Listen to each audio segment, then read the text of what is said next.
প্ৰিয় পাঠক নমস্কাৰ good morning.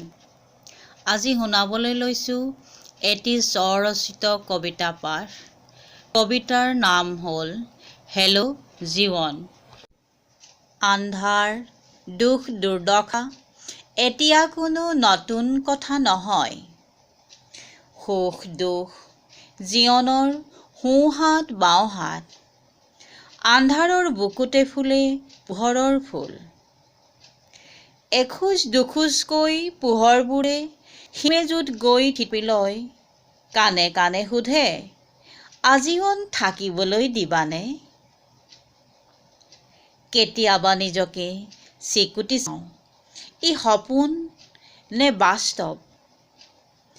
আন্ধাৰে খেপিয়াই খেপিয়াই কিবা বিচাৰি এখোজ পিছুৱাই কেতিয়াবা ডিঙি মেলি চাই আকৌ উভতি যায়।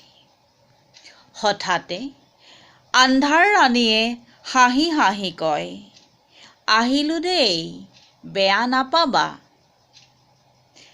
পুৱাৰ সুৰুজটোৱেও আন্ধাৰ ফালি মিচিকিয়াই হাঁহি হাঁহি ক'লে, ভালে আছানে?